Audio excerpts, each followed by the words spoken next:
અને મહત્વના સમાચાર પર નજર કરીએ પાટણથી સમાચાર પાટણના વાયડ ગામમાં જૂથ અથડામણનો વિડીયો સામે આવ્યો છે। ગઈકાલે એક જ કોમના બે જૂથ વચ્ચે ધીંગાણું થયું હતું। હુમલાનો વિડીયો સોશિયલ મીડિયા પર વાયરલ થયો છે। લગ્ન પ્રસંગમાં વરઘોડો કાઢવા બાબતે બે જૂથ વચ્ચે સર્જાયું હતું ધીંગાણું। જૂથ અથડામણની ઘટનામાં 10થી વધુ લોકો ઘાયલ થયા હતા। બંને જૂથો વચ્ચે સામસામે પથ્થરમારોનો વિડીયો પણ સામે આવ્યો છે તો પોલીસે હુમલો કરનાર 7 જેટલા લોકોની અટકાયત કરી છે।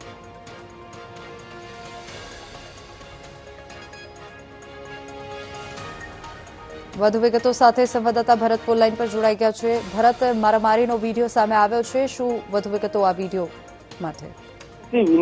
સરસ્વતી તાલુકાના વાઘરોજ ગામની અંદર ગઈકાલે વાયડ ગામની અંદર ગઈકાલે એક જે લગ્નના વરઘોડો કરવા બાબતે બંને એક જ સમાજના જે બે જૂથો હતા તેઓ વચ્ચે જૂથ અથડામણ થયું હતું ને જેની અંદર 10થી વધુ લોકો ઘાયલ થયા હતા અને ઘાયલ પોલીસની હાજરીમાં જ આ સમગ્ર ઘટના બની હતી। ત્યારબાદ પોલીસ દ્વારા સમગ્ર ગામની અંદર ચુસ્ત બંદોબસ્ત ગોઠવી દેવામાં આવ્યો હતો અને જે હુમલો કરનારાઓ છે તેઓને મોડી સાંજે કોમ્બિંગ કરવામાં આવ્યું હતું। 7થી વધુ લોકોની અટકાયત પણ કરવામાં આવી છે। પરંતુ જે રીતે બીજા દિવસે અત્યારે સોશિયલ મીડિયાની અંદર એક વિડીયો ગામનો વાયરલ થયો છે કે જેની અંદર જે બંને પક્ષો છે તે સામસામે એકબીજા ઉપર પથ્થરમારો કરતા હોય એવો વિડીયો અત્યારે સોશિયલ મીડિયાની અંદર વાયરલ થઈ રહ્યો છે। કહી શકાય કે જે રીતે ગામની અંદર વરઘોડો કાઢવા બાબતે એક જ સમાજના બે જે પરિવારો છે તેઓ વચ્ચે ધીંગાણું સર્જાયું હતું જેની અંદર 10થી વધુ લોકો ઘાયલ થયા હતા। પરંતુ હાલ ગામની અંદર ચુસ્ત શાંતિભર્યો માહોલ જોવા મળી રહ્યો છે।